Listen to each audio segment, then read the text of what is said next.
My name is Sonia Wajsenberg. I went through the Holocaust, and actually I think that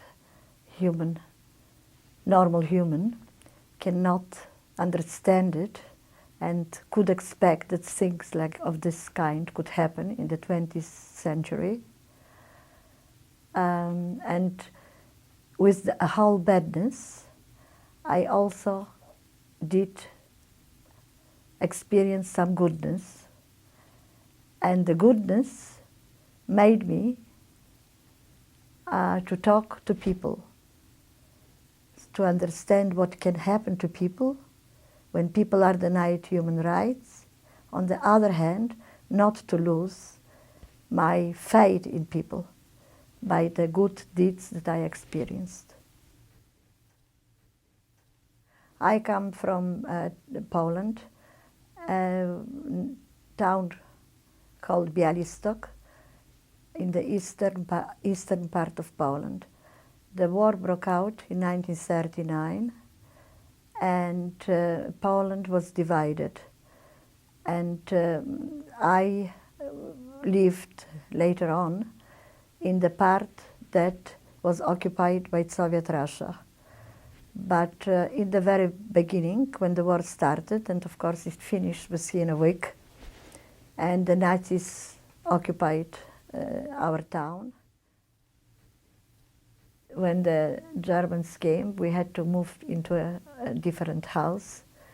And to the ghetto, we went all together, about my mother, father, and my little sister, my auntie with her children, my grandfather and grandmother, and another auntie, a spinster, and another auntie, and with her husband. So about 14 people were in a place. And in this way, the family thought, well, we are here all together, and we hope that we will survive. My boyfriend decided to go to Warsaw because he was separated from his mother. The men were going to the east, and the women stayed most of the time. And he found out that his mother and his two sisters are on false papers, have been on false papers for the last 2 years. So he came back to my town, and he had the same idea, and he didn't look Jewish. He said he's not going to the ghetto. He's not going to wear the yellow star. And he's going to try to pretend that he's not a Jew. The Jews didn't have any papers, only their own papers. The Poles had a paper, like a passport. You have it in our museum. You call it Ken Karte, to know you. My boyfriend was coming, asking me to come, and then my mother said, well, if you'll come again and bring some papers, I'll let her go. So he brought some papers and I didn't even know what the papers were at that time, but my mother said, when will I have the time to pack the things for her? And, it comes to trivia in such dangerous times, but that's life. It was life there. People were living and hoping. So they called the rabbi,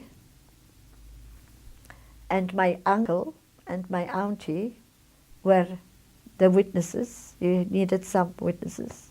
They gave me a glass of wine, that it was no wine, we didn't have wine, but it was tea.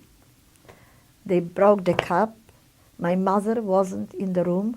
She couldn't take it to be in my room, in the room when we get married. It was my auntie and my uncle who stayed there. And then they took me to the fence, because we had to climb the fence. Not my mother, my uncle and my auntie. I said goodbye to my little sister and to all the whole family, and off we went. I couldn't climb a fence very well. I wasn't sport-minded, but they helped me, and we were quite lucky that there was nobody around at that time to see it, because otherwise we would be killed straight away. We came to Warsaw, lucky, safe, and my husband then, we were married, brought me to his mother's place. His mother was on false papers with his two sisters. And the mother was absolutely an unbelievable woman. When he opened the door, she said, "Call me mother." And you've got to understand that such a situation, one Jew was one problem. Two Jews were two problems. And to bring a girl, he was 18 and a half and I was 18, to marry when she had plans for him to be, you know, as somebody, he brought me.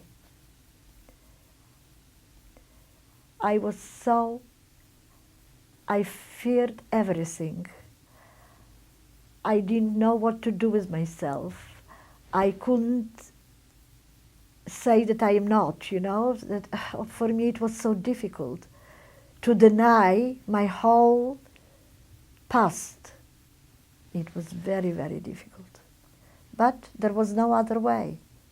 I am there, I was there, I had to face it. I had to think about my parents without calling their names. And it was a traumatic experience for me. But my mother-in-law was an exceptional person. Through her house, quite a few Jews went. She wasn't scared to keep them. And Polish people too, who were politically involved. When I came back to Białystok, there is nothing to discuss. There was nobody there. That was an empty house, and that's it. And my mother, who worried all the time, what is going to happen to me, because they were sure that Białystok ghetto will survive. Because when I left, everything was not fine, but they thought that they are on a good way. They were worried about me. But when I came home, none. When I came home, not a shred of paper, nothing left of my whole family. I was the only one who survived. So I thought that if I'll work in such a place, I will be with them. Yeah, that was my first feeling, that I feel that I am with them. To think that people could throw children down and come to the piano and play Beethoven. It is just unbelievable. And it doesn't matter how many stories people will tell about it. It is, for the human normal mind, impossible to absorb. And I wasn't a bitter woman, in a way. I'm scared, I am nervous, but I'm not bitter. There were some people in those horrible times that are truly, you can't imagine it. Unbelievable. Unbelievable times that there were still people who risked their life to help somebody.